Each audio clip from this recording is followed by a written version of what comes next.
avaliar esse QR Code é o nosso da avaliação? Não, esse aqui. Vou colocar aqui. Se vocês puderem avaliar.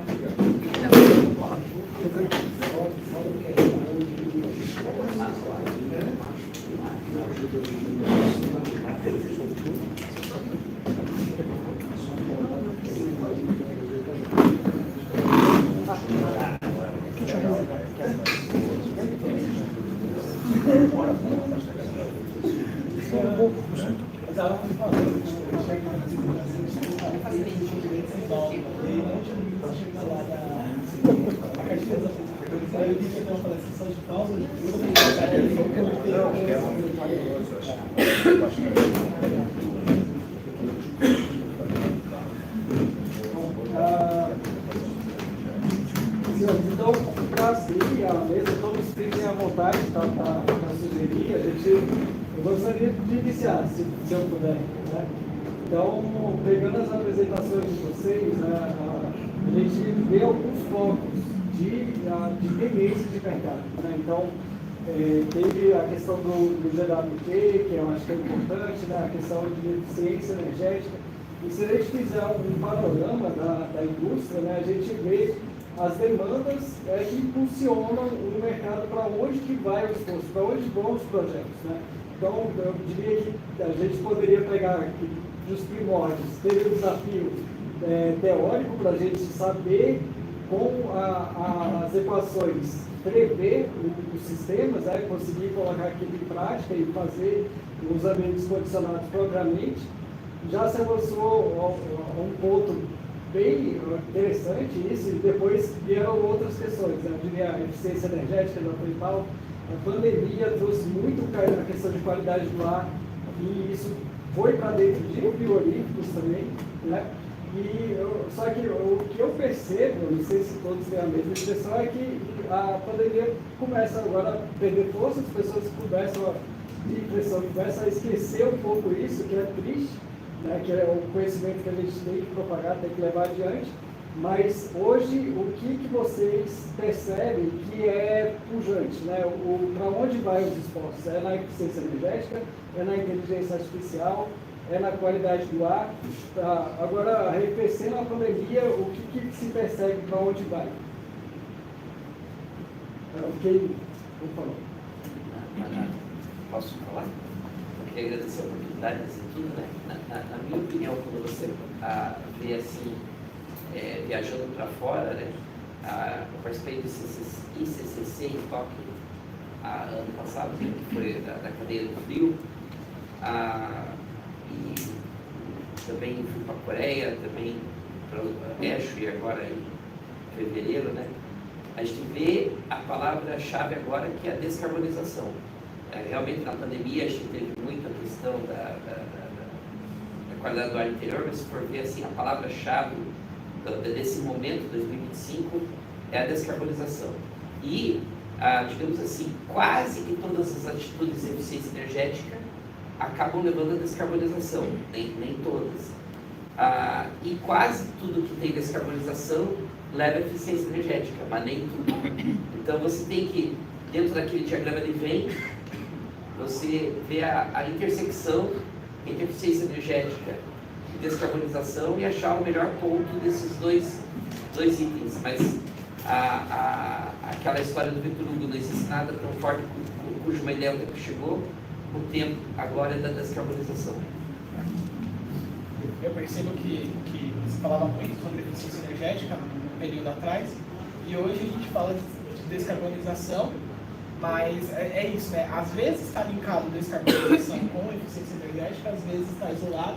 Aí você falou até, por exemplo, de qualidade do ar, né? Mas aí se a gente for pegar refrigeração, se fala uma coisa, se a gente for pegar HVAC, fala outro caminho, né? E aí talvez eles possam até falar um pouco mais de eficiência energética, eles querem reduzir o consumo elétrico do prédio, né?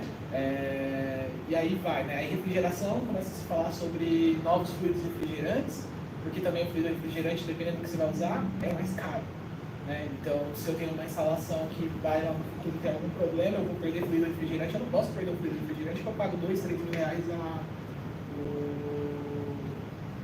a botija, né? Então, assim, tem todos esses pontos, Talvez seja um pouco difícil colocar tudo na mesma linha, mas também deveria ser.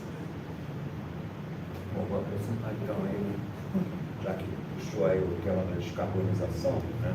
Então, quando a gente pensa em descarbonização, o sentido óbvio seria de reduzir as emissões de carbono. Emissões essas que podem ser diretas ou indiretas. Se a gente traduz isso para o nosso setor, então, emissões indiretas também consumo de energia. Né? Então, a questão da eficiência energética é chave para promover a descarbonização, né? Já que sistemas mais eficientes consomem menos energias, portanto, geram menos emissões de CO2. Isso é um caminho. Outro caminho seria usar energia de fontes mais limpas. Né? Então, independente, né, do meu consumo de energia, se a energia que eu estou consumindo na sua geração não causou emissões, eu estou descarbonizando aí, né? Eu estou reduzindo, evitando emissões que poderiam ocorrer. Se a gente pensar agora em emissões diretas, entra a questão do fluido refrigerante, entra a questão de GWP. Então, acho que o contexto da descarbonização dentro do nosso setor está relacionado a isso, né? Então, a agenda ambiental, no meu entender, vai além da questão das emissões de carbono, certo? A agenda ambiental vai além disso, tem a questão do uso da água e outras questões ainda envolvidas. Mas, sem dúvida, né, talvez o tópico dos mais importantes dessa agenda seja a descarbonização. Que o nosso setor é grande responsável, na medida em que nós consumimos muita energia, na medida em que a gente utiliza fluido de refrigerante com alto GWP, e é um pouco tudo que se falou aqui, né? Eu acho que teria muito espaço para a gente continuar desenvolvendo isso, talvez até promover um seminário específico sobre o tema, né, onde se possa discutir mais em profundidade soluções de eficiência energética, né, experiências bem-sucedidas de consumo de fontes renováveis. E aí aproveito então para citar uma experiência que a gente está iniciando agora na Universidade de Brasília, que é um projeto baseado na utilização de geração de energia a partir do oceano, que é um sistema OTEC. Um sistema OTEC, para quem não conhece, é um sistema que gera energia a partir do gradiente de temperatura na água do oceano. A gente aprende termodinâmica que para gerar energia, gerar trabalho no motor térmico, precisa de 2 graus de temperatura. A gente tem isso no oceano. A gente tem na temperatura superficial alguma coisa da ordem de 25 graus Celsius em águas equatoriais, e a 1000 metros de profundidade a gente tem 5 graus. Então, esse WT me permite acionar uma máquina para gerar energia, que nada mais é do que um ciclo de Rankine, mas um ciclo de Rankine orgânico, né, que utiliza um fluido que vaporiza a baixa temperatura, amônia, por exemplo. Né? Então, com a temperatura da água da superfície, eu consigo, e da água da profundidade, eu consigo gerar energia, né, dessa forma, uma energia limpa, certo? Totalmente limpa. De certa maneira, eu uso indireto da energia solar, porque esse gradiente de temperatura que existe no oceano é proveniente disso. Então, a gente está propondo isso juntamente com sistemas SWOC, que são sistemas que utilizam água fria de lagos e de oceanos. Né? Então, já que eu estou bombeando a água a 5 graus do fundo do oceano para gerar energia, eu posso utilizar essa mesma água para atender minha demanda de climatização, com o custo apenas do bombeamento. Né? Eu não tenho chiller, eu não tenho ciclo de refrigeração, meu consumo de energia cai muito. Bom, então nós estamos estudando isso, começamos aí há pouco tempo atrás, e estamos fazendo isso em parceria. Tivemos uma reunião lá em Brasília, no Ministério de Ciência e Tecnologia, para discutir esse tipo de projeto, e a intenção seria fazer uma aplicação disso num lugar bem emblemático, assim, que é Fernando de Noronha. Então, não sei se os senhores sabem, mas Fernando de Noronha é meio que um paraíso que a gente tem no Brasil, né? Não sei se já visitaram lá, mas todo brasileiro deveria visitar, porque é muito legal lá. E lá, toda a energia elétrica que a ilha usa é gerada com diesel. São geradores diesel, sabiam disso? E são muitas toneladas, bilhões de litros que são consumidos, e muitas emissões também são geradas. Né? Para quê? Para atender provavelmente 30% da demanda de ar-condicionado que existe na ilha. Né? Então, um sistema como esse seria uma solução fantástica de descarbonização, que permitiria substituir tudo que é split, que além disso gera emissões de gás de efeito estufa, né? E também gerar energia limpa, né? Cortar as emissões que hoje existem lá na queima de diesel. Então, acho que é um exemplo interessante, eu acho, de onde que a descarbonização pode entrar de forma muito impactante. Deixa eu falar que nós queremos parece uma coisa que já é bem antiga, e volta e meia vem ondas, depois esquecidas. A palavra mágica é sustentabilidade. Né? O que a gente está falando aqui é isso. Sustentabilidade, que a gente precisa. Os projetos têm que ser sustentáveis. Seja eles quais forem. Eu entendo que fonte de geração de carbono tem em todos os lugares. Não é só no nosso segmento. Nem acredito que ele seja o maior poluidor. Tem outras fontes muito maiores, mas é muito mais fácil. O mundo entendeu que é mais fácil vilanizar o nosso segmento. Eu não acho que se trate disso, não. Eu acho que Não, cada um tem seu papel. Eu acho que Não, tem sim, seu sim, papel. eu vou cumprir, por favor. Só Eu estou dizendo, vilanizar. Parece assim que só somos nós, não é? É isso que eu quero dizer.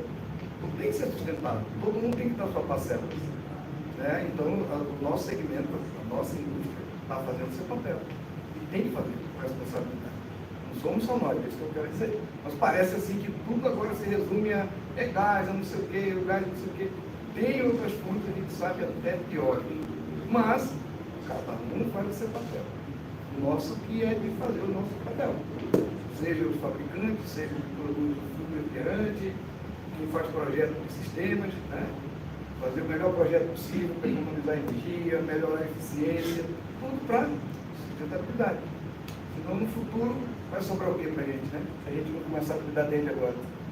É necessário que a gente cuide. Só que muito se fala e a gente vê que é em onda.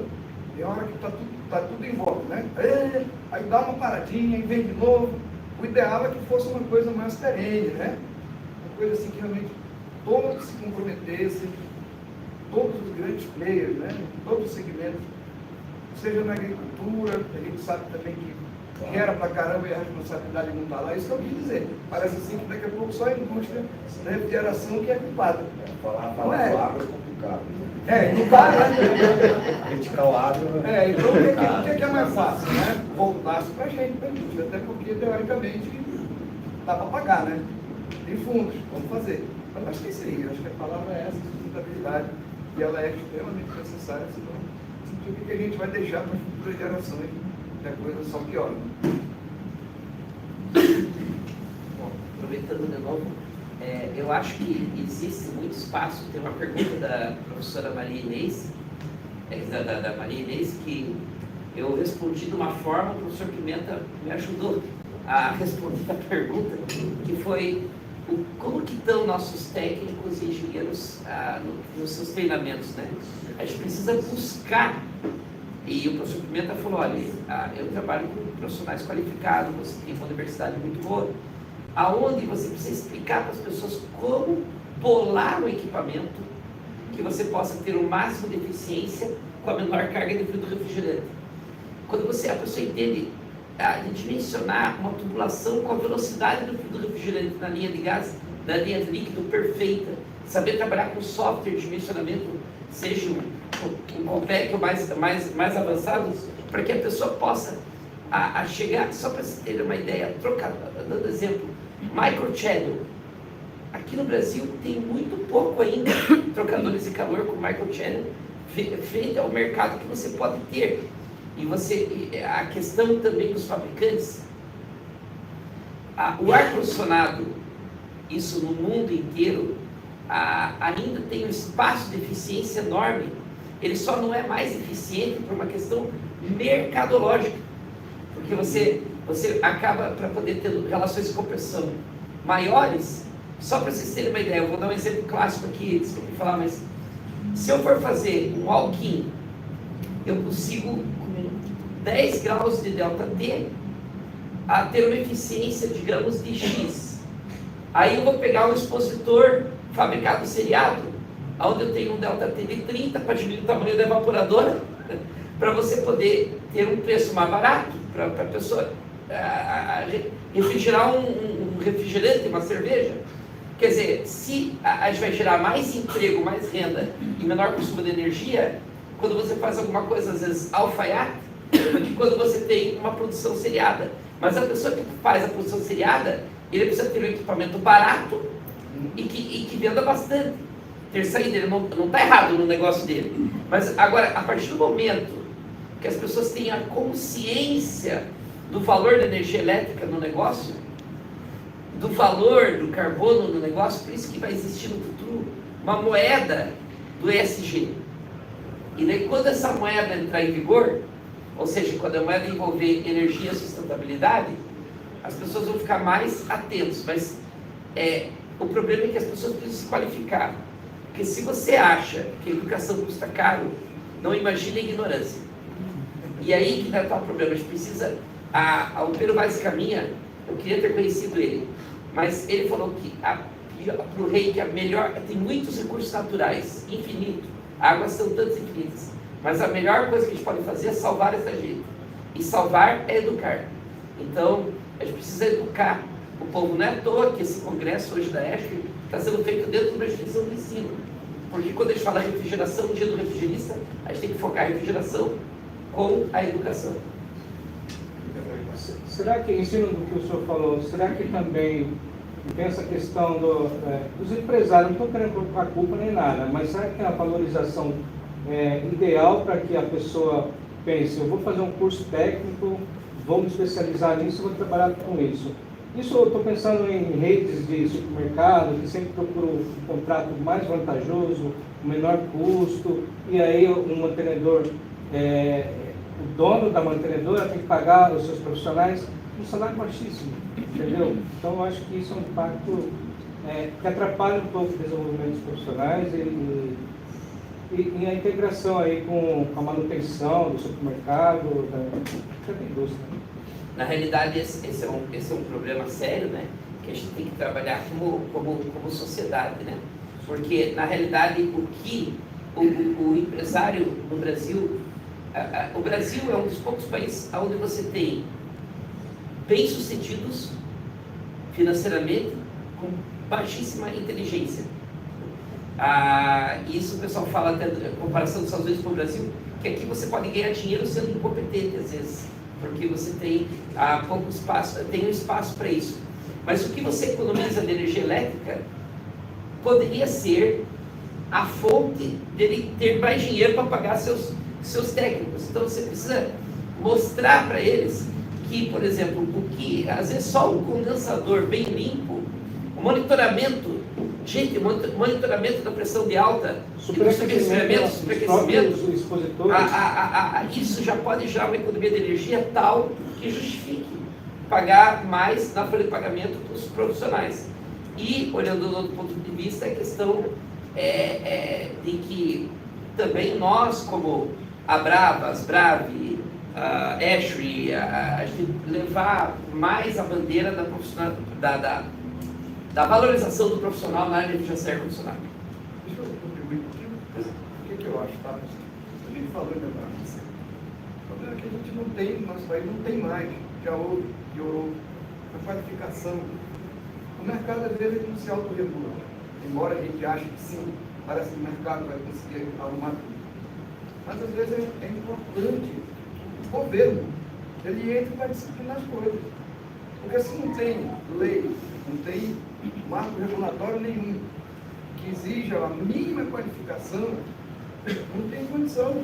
O empresário nosso, empresário brasileiro, a sua grande maioria, é do nosso jeito. Desde que a gente foi colonizado pelos portugueses, a gente quer levar melhor. É cultural as coisas.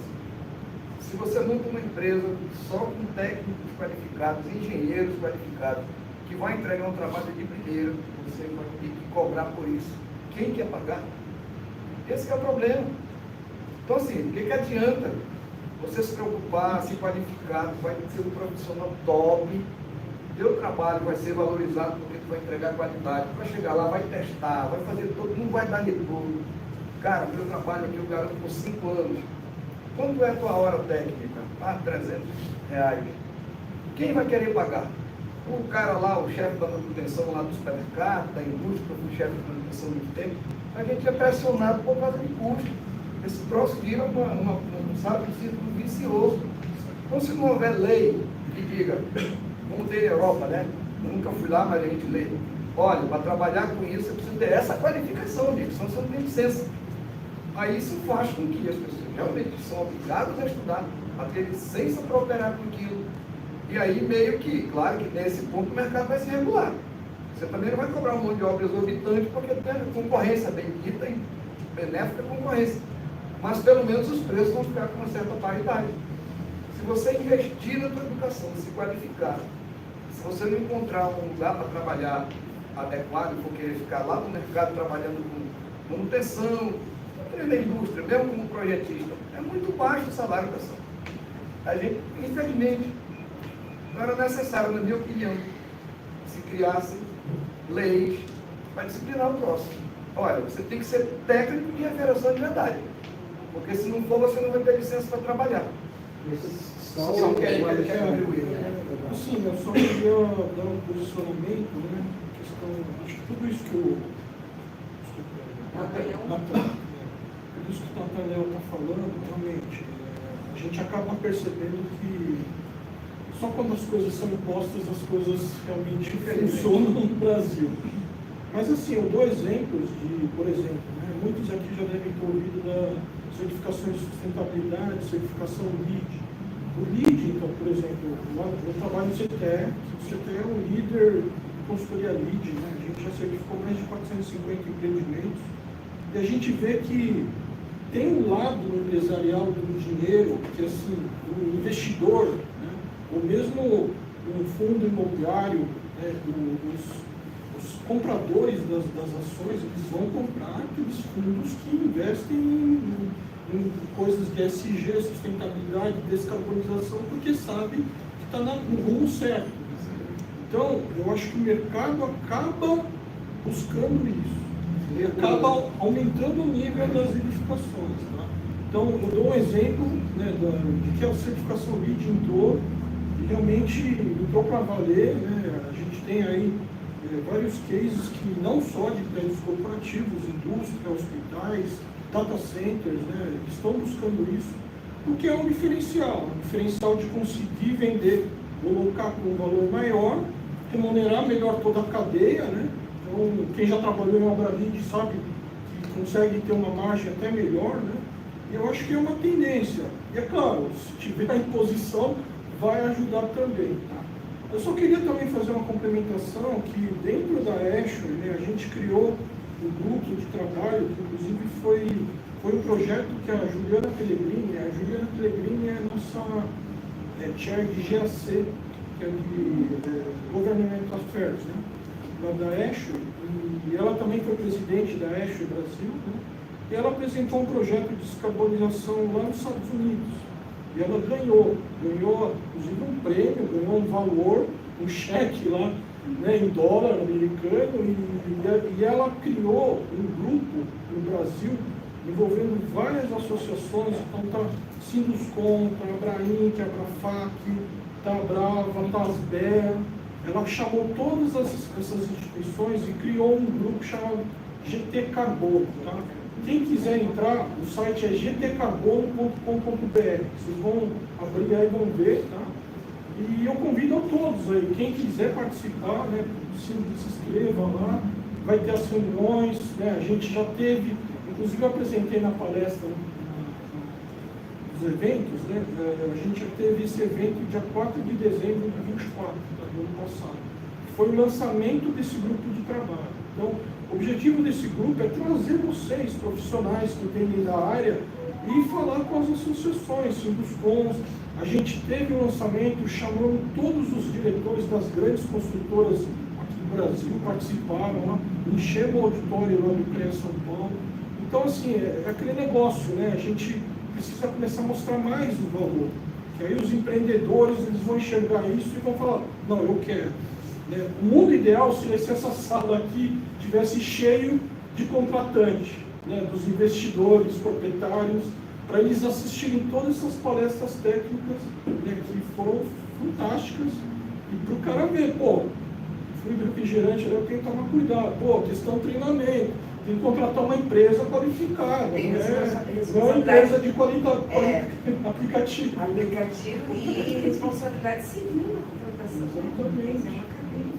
Porque, infelizmente, como você falou, né, vai ficar dessa forma, mas a gente precisa ter ações para envolver todas as associações. E aí é diferente, o cliente que vai querer. Ele fala, não, eu quero isso. Vai regular. bem legislado seria mais rápido.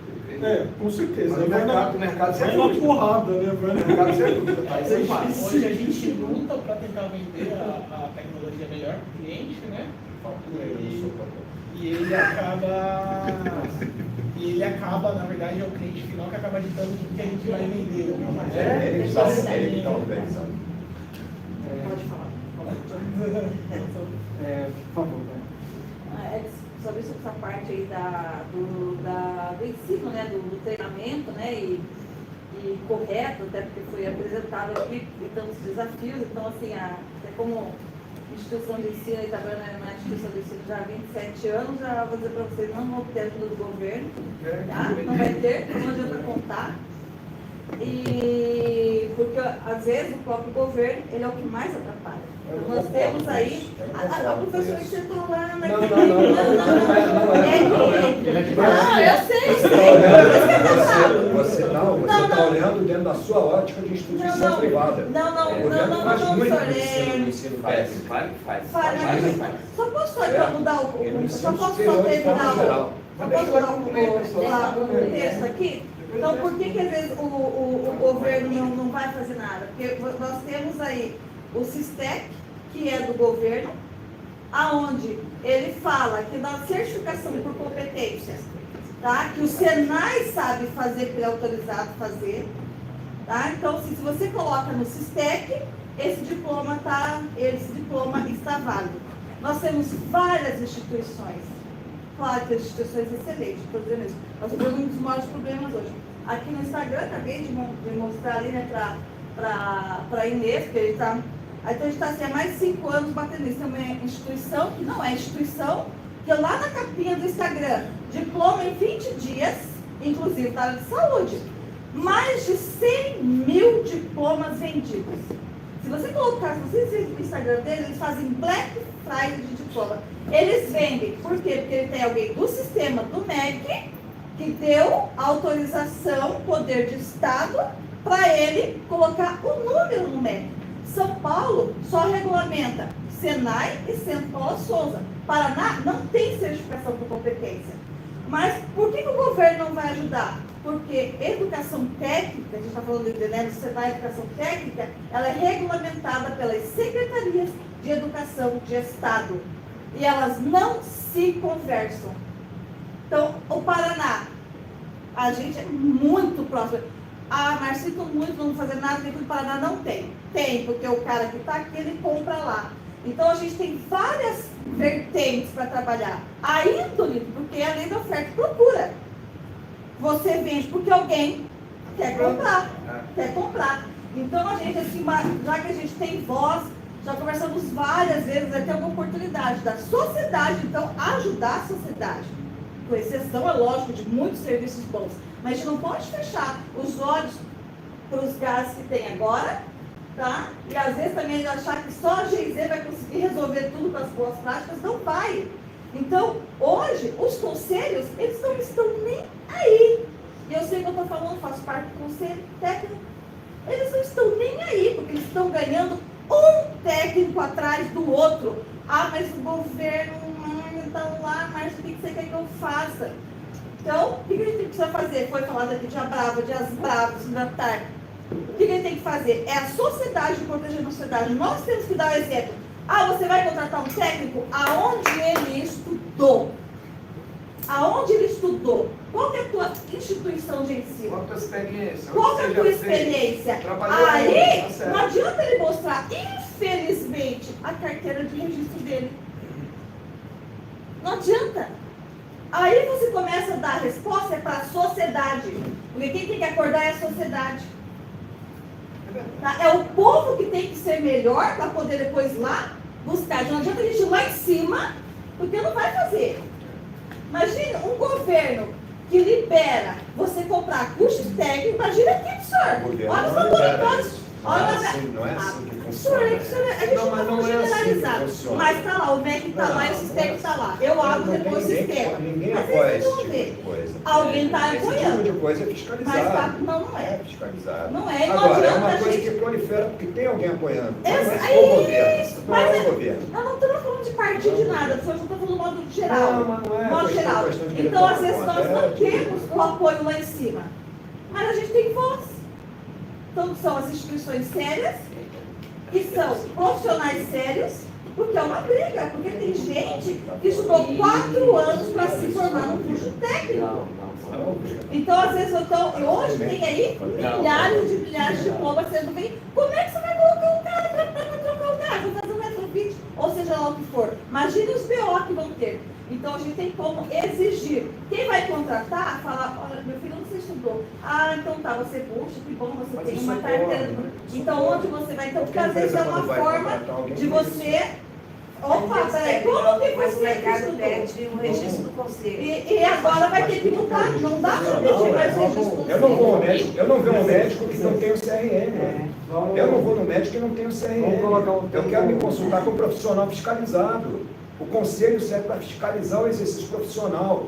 Então, ter o seu registro no conselho quer dizer que você é um profissional que responde pelos seus atos legalmente. Esse é o objetivo. Então, eu faço questão de ir ao médico, quero ver o carimbinho dele com o meu CRM. E o engenheiro é a mesma coisa. Agora, o engenheiro técnico, que faz as suas atividades e não registra a responsabilidade técnica, que deveria registrar por lei, é aí que está o erro. Agora, o conselho tem uma razão de existir. As profissões que podem causar dano à sociedade, mas quando a sociedade elas têm que começar ser a cobrar o regulamentadas. profissional e o conselho, pode ser por de que o revisão. conselho aceita isso? Por que o conselho aceita isso? Aí vai... É por isso. Então tem que Agora, cobrar se o conselho, profissional e se o conselho não cumpre com a sua função, nós temos que cobrar que o Aí, conselho isso aí, cumpra. é isso aí. O conselho tem que fiscalizar e tem que punir o mau profissional. Isso aí. É isso que tem que acontecer, claro. E a sociedade tem que ser alertada. Muda o tema. Tem mais pessoas que querem fazer Vamos mas passar a para essa também é debateu, Se ficar trazer só os um monólogo, BOs. não adianta. A gente quer discutir. Trazer os BOs. A discussão assim é positiva, pô. Não é problema não discutir, Não é né? para todo mundo organizar, então Né? é uma coisa errada se todo mundo concordar.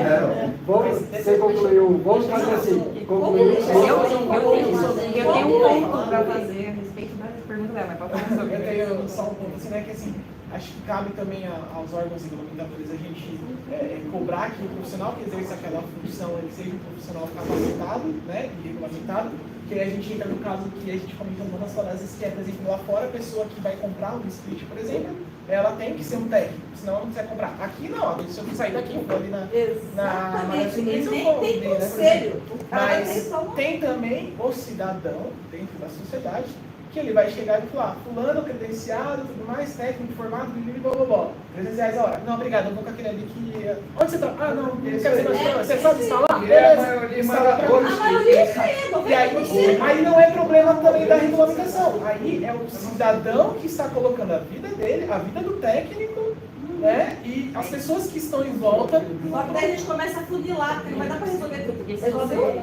Depois vai para outro, vai para outra escala. Vou outra passar a escala. palavra para o próximo que levantou a mão. Aí, todos que querem falar, levanta a mão, vou passar a palavra para o professor Alexandre. Aí eu passo a palavra para a professora Mariana e você levantou a mão. Eu vou sair do tema, hein? Vamos sair do tema. Senão o negócio vai ficar acalorado, né? Só 3 para a gente fechar. Já falou bastante Eu sobre isso. comecei com o falou, vou dar a palavra para o professor Alexandre, a Mariana fecha e aí a gente passa. Não precisa, porque o meu ia, na verdade, continuar o tema dela, não vai dar luz na tela, né? Mas eu tenho uma pergunta fora do tema, pode deixar. Sobre a educação, Só para fechar com o professor Alexandre. Vai. Só queria dizer que o professor Paulo Pimenta saiu muito bem, né, falando da importância dos conselhos profissionais. Professor João Pimenta. Professor João Pimenta. Ele tem um amigo chamado Paulo. Eu tive uma experiência que eu queria contar para vocês. Eu queria comprar umas ferramentas mais baratas lá nos Estados Unidos. Aí eu fui numa loja de refrigeração, né? Cheguei na loja de refrigeração, falei, olha, eu quero um sensor tal, Peraí, tal. o pessoal lá da feira É. deu até o coisa tudo, tipo uma autorização para você ir lá na loja do outro lado do mundo, tá? Eu fui na loja de Comprar. refrigeração. Cheguei na loja de refrigeração, eu falei, olha, eu queria essa ferramenta. O somatório delas dava menos que $500, estava dentro da limite. Quando eu cheguei lá, ele perguntou, aonde que está o teu ID? Eu falei, tudo bem, peguei meu passaporte, falei, meu ID é meu passaporte, tá. Daí ele pegou uma arma. Aí ele chegou e falou, cadê o teu registro de autorização para você poder comprar material? Como assim? Não, porque para você comprar qualquer material de refrigeração, você precisa ter registro. Acho que era mais fácil comprar uma arma. Aí eu peguei e falei, peraí, não é o país do livre, do fácil, do não sei o que lá, mas para você comprar um fluido refrigerante, para comprar uma ferramenta, você tem que estar certificado. E existe Não tem uma aventureira que vai trabalhar. HBSR Access. Eu comprei os livros de provas, depois disso fiquei tão nervoso que eu comprei os livros de provas, já mostrei para a Inês, né? Eu comprei todos os livros de provas de vários estados, para você poder... E você tem, a cada 2 anos, você tem que se recertificar. Eles não venderam, tá? E daí eles não me venderam. Eu falei, mas eu sou professor. Eu sou professor. Falei, ó, tem aqui meu diploma, meu coisa aqui. Não, ele falou, olha, pode ser o que for. Aí só vende ferramenta se você tiver a certificação. Então, o que eu quero dizer é que mesmo no país da livre iniciativa, mesmo no país que é os Estados Unidos, você, para conseguir uma ferramenta, Coisa regulada, né? você precisa passar por uma regularização. Então, agora, para você comprar um fluido refrigerante, você precisa de uma regularização. E isso que eu estava com o cartão do diretor da maior loja de refrigeração dos Estados Unidos. Eu falei, ele falou que eu posso comprar aqui. Ele falou, pode vir. Você não vai comprar nada. Aí eu falei, meu Senhor do céu, para mim comprar uma ferramenta nos Estados Unidos, eu preciso de tudo isso. Então, por isso que eu estou dizendo que isso é algo que a gente vai ter que repensar no Brasil. Aí vem naquela linha. Nós temos as escolas de governo são ótimas, maravilhosas e contribuem perfeitamente. A gente tem os conselhos profissionais, ótimo. O problema é que, paralelo a isso, só para você ter uma ideia, eu vou dar exemplo para vocês. No Rio de Janeiro, eu faço parte do conselho. Só no Rio de Janeiro, a gente teve 3.000 novos técnicos em refrigeração. E nem tem escola para isso no estado do Rio de Janeiro. Só comigo. Como que apareceu em dias 3.000 técnicos de refrigeração que estudaram 1.200 horas? Por quê? Porque eles, em 5 perguntas, você consegue um diploma de técnico de refrigeração. E isso é que está sendo o problema. Não é e é o que o professor Pimenta falou, não é o governo que fala, faça coisas desonestas com. Mas existem políticos fortes, deputados, senadores, envolvidos nessa desonestidade. E isso está fazendo a educação técnica, mas isso foi para encerrar o assunto. E esses aí são contratados, o salário mais baixo. Só, deixa eu terminar. Sim, pode ser. É o seguinte, eu recebi uma ligação de uma instaladora grande do Nordeste. Falou, o senhor é professor? Sou professor. Eu estou precisando de 26 técnicos. Eu falei, você tem como me ajudar? Eu falei, tem, com todo respeito, né? Uma empresa lá do Nordeste, ganhou um contrato lá. Eu falei, ótimo, vou procurar esses 26 técnicos. No Sul. Aí eu peguei e falei, quanto vocês pagam aí? Eu preciso de 2 supervisores, eu preciso de 4 técnicos e os outros meio oficial e mecânico.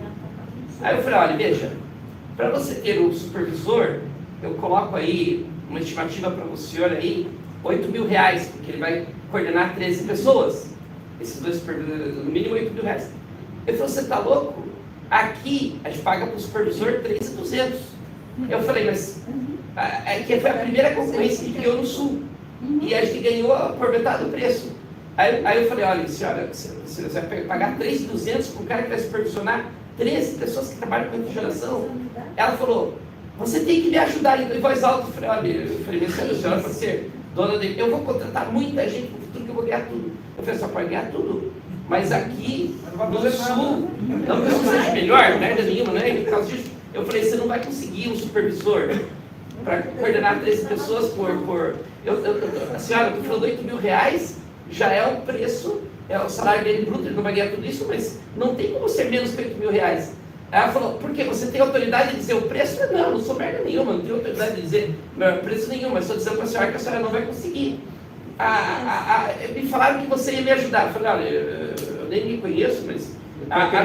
aí eu falei, quanto que é o auxiliar? O auxiliar ele paga 1.900. Eu falei, mas a gente paga vale transporte, paga vale isso. Eu falei, então quer dizer, como que pode? E esses que compram, muitas vezes vai para poder entrar nesse mercado, mas não estou dizendo. Agora, o que acontece?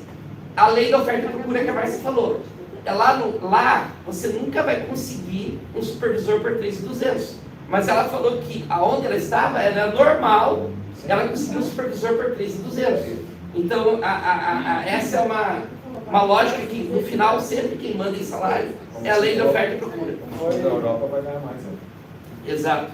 Foi interessante, acho que deixar evoluir, porque convergiu, né? Acho que a gente chegou no consenso e verificou que é necessário que todas as forças se alinharem para resolver essa questão. Então, feliz que a gente chegou no consenso e agora vou dar mais 5 minutinhos, a gente está passando meia hora da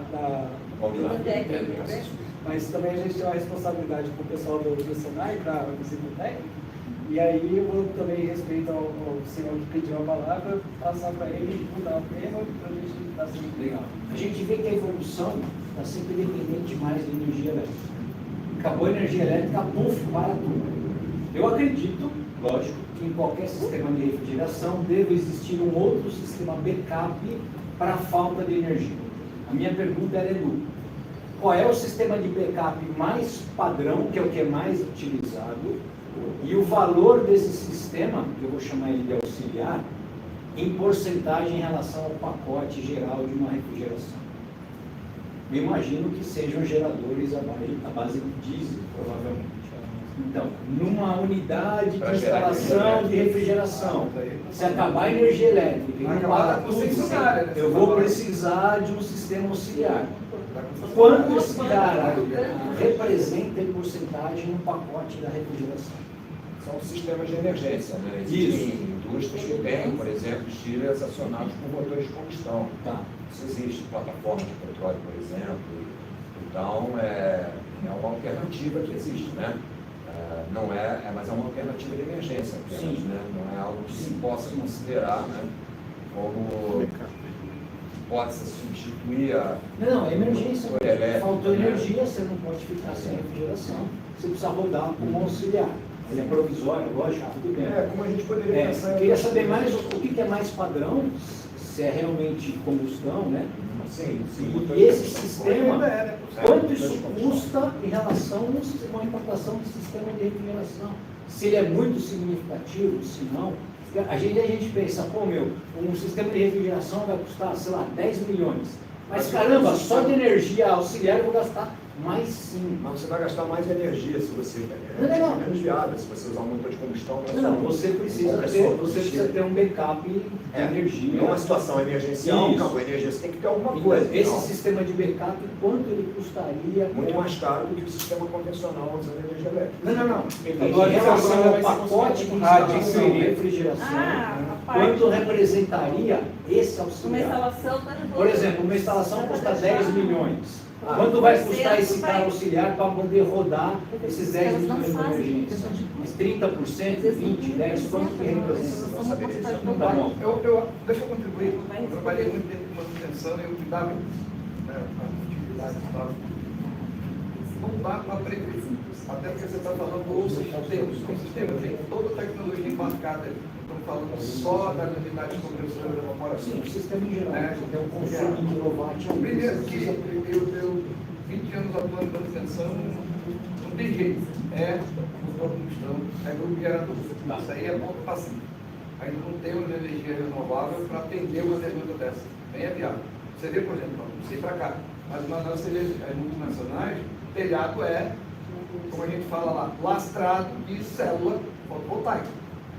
Né? De alguma maneira ajudada. Mas não dá para tocar uma central de refrigeração, é muito pesado. É, exatamente. O consumo de É energia é pensei, muito alto. muito pesado, Mas você tem vai que ter que ver ter um cara muito grande para quanto que as fazer troças, isso. trabalhei na FIO, a gente trabalhou lá por 4 meses operando com um grupo de geradores. A concessionária não autorizava a nossa subestação, tinha um erro de projeto. Cara, quase inviabilizou a fábrica de ar-condicionado na FIO, só por causa de grupo de gerador. A manutenção é cara, o gerador não ele é projetado para ficar 24 horas rodando. Você precisa parar de vez em quando para trocar filtro, trocar. A manutenção é caríssima, porque não é só o óleo, sabe? Não é só o combustível. Gerador, para você utilizar ele em X horas, para. Inclusive motor marítimo, né? Marinizado. Vai, viaja, para, precisa de uma máquina backup, porque não é para ficar rodando direto. Se você comparar um motor elétrico para tocar uma central de refrigeração, o custo é ínfimo comparado a um motor a diesel de combustão. Então é significativamente pesado o investimento. Agora é claro que no hospital, num lugar que não pode, num laboratório que não pode, tem que ter um gerador. Saber quanto, aí depende muito, mas eu queria que, assim, de cara logo, por alguns projetos que eu ajudei, né? Não nem sequer desmontar. É pesado, é em torno de 30% já de partido em relação Você ao pensar tamanho do Para projeto. investir no sistema de backup, o cara instalação tem que gastar mais crítica. uns 30% da Mas pouco importa o preço. Payback, às vezes, é 10, 15 anos para Numa instalação crítica, uma hora parado, paga aquele investimento alto de geração de emergência, de energia emergencial. Por mais caro que seja, tem instalações críticas com data center. Uma hora parado, você pagou aquilo. Então é o seguinte, é um sistema que está lá para não ser usado nunca. Não, eu entendo. Certo? É um custo caro e que você espera nunca precisar usar. Mas se precisar usar, por uma hora ele já está pago. É que ele tem uma ideia de custo em relação ao sistema total. Um dado interessante, respondendo a tua pergunta para dentro e não para fora, mas de curiosidade. Você não quer usar nunca. Um dado É o interessante. sistema da...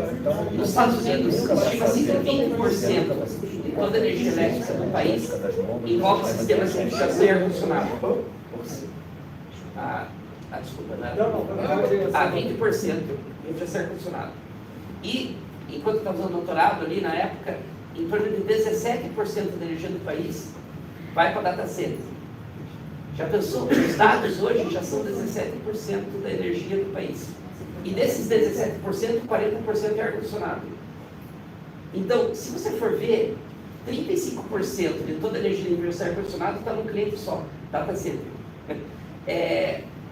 Na Portugal Telecom, em Covilhã, que é o maior data center da Península Ibérica, a gente tem um sistema de ar-condicionado que trabalha híbrido com o sistema evaporativo de acordo com a temperatura e umidade. Mas no caso, e daí você tem a maior vida dos computadores se você manter uma temperatura ali de 24 graus, hoje você lineariza, mas até 35 graus não vai parar o data center, mas se for assim, diminui a eficiência, mas o que acontece? Lá, o grupo gerador, se dá uma pane de energia, a gente toca o sistema do data center com climatização adiabática. Então daí, na ponta, fora do data center, o maior consumo de energia, quando você tem uma pane de energia, você muda um sistema. Em geral, os sistemas evaporativos usam em torno de 8% da energia do ar-condicionado. Então daí, quando você tem uma pane de energia, você toca o data center com o evaporativo. Aumenta a temperatura, pode aumentar o índice de falha do equipamento, mas também você tem um sistema que você tem um baixíssimo consumo de energia. Deixa eu só acrescentar em cima disso, que o sistema evaporativo é uma solução efetivamente usada em data centers. Conheço outros data centers que usam a mesma solução, mas é uma solução que é muito viável dependendo do clima do local. É uma Perfeitamente. solução que depende de estar um local de clima caracterizado por temperaturas elevadas e baixa umidade relativa. Não adianta colocar isso lá na No Rio de Janeiro, não vai funcionar. Só O foi sistema mais... evaporativo, como o professor Alexandre colocou aqui, é uma excelente alternativa, realmente baixo consumo, né? excelente, mas depende da Mas realidade determinado local. lugar vai rodar por 1 hora, 2, daqui a pouco vai saturar e começa a não Isso vai acontecer por um período de tempo e depois o gerador também vai para o espaço e fica tudo sem mesmo. É não é à toa que o maior dataset de Portugal fica na Serra da Estrela, que é o lugar mais frio de Portugal. E daí a gente coloca o maior dataset de Portugal nesse local. Porque, assim, se eu não me engano, foi em novembro de 2016, nós tivemos um grande temporal em São Paulo, teve regiões que ficaram 3 dias assim, né? Tudo bem, os mercados perderam mercadoria, perderam tudo, mas ninguém vai prever 3 dias sem energia. Então, assim, na verdade, eu fiquei aqui mais avaliando, assim, pô, quando eu tenho uma empresa, eu quero montar um sistema de refrigeração, tem que tomar cuidado que não é só o sistema de refrigeração. É o sistema de refrigeração mais o meu backup de energia elétrica para aquilo que eu quero produzir ou não perder mercadoria ou alguma coisa do tipo. Então, às vezes, o cara pensa só economicamente no sistema de refrigeração e esquece que tem um plus aqui na parte de backup de energia elétrica, que ele tem que investir também, senão ele vai ter problema. Então, ele não pode enxergar isso. for um projeto integrado, esse não vai resolver só uma parte. Não existe para mudar um gerador na parte Mas, senhores, muito obrigado. Bom, a gente está extrapolando mais 5 minutos, então eu vou ter mesmo que encerrar. Mas eu agradeço muito a presença de todos. Foi assim, muito bacana ver que um evento, né, que a gente está na segunda edição, mas a primeira presencial, que trouxe tanta discussão, tanto conhecimento e tanto que aquilo que a gente está defendendo, né, que é profissional bem capacitado, é um profissional que venha participar, pega uma pontinha aqui e leva isso de volta para casa e vai mergulhar, porque cada palestra dessa dá horas, anos de trabalho, né? É horas de estudo. Então eu agradeço demais a presença de todos, eu espero vê-los no próximo ano também, que participem, que tragam mais pessoas, que tenham 2, 3 vezes essa sala lotada de pessoas, para a gente ter aquilo que a gente quer para o nosso país, que é ver uma capacitação boa, boa remuneração, bom desenvolvimento e o cliente também sendo beneficiado por toda essa cadeia. Agradeço, até o próximo, e a gente vai fazer um encontro voluntário agora no final também, né? Vamos sair para comer, a gente é voluntário, então todos que quiserem participar, né, vão arcar com aquilo que não conseguir, mas vai ser bem interessante, então fica o convite, quem tiver disponibilidade, vamos conosco, a gente vai organizar aqui direito. Agora, você quer fechar com a palavra? A gente vai fazer a visitação. Sim. Também, Nós vamos voltar para cá ou não? Aí, Eu acredito que da visita Já vai então, a voltar. gente vai para o happy hour. Não, é só para não deixar nada aqui já levar. Boa, acho que aqui Tá bom. A gente se encontra lá na portaria, né? Quem for pro happy hour depois, a gente se encontra lá, vai ser no Roca Bar, aqui no Shopping Roca. Em Roca Shopping. Vocês vão embora já? Não tem opção ainda, tem que ir embora agora pra chegar cedo em casa pra descansar pra vocês. Então, pessoal, então vamos lá na visita, quem quiser, tá? E agradeço aí a todos aí pela participação. E como o Carlos falou, ano que vem, vamos ter mais eventos aí, é só entrar na Airshare Brasil.org. Obrigado.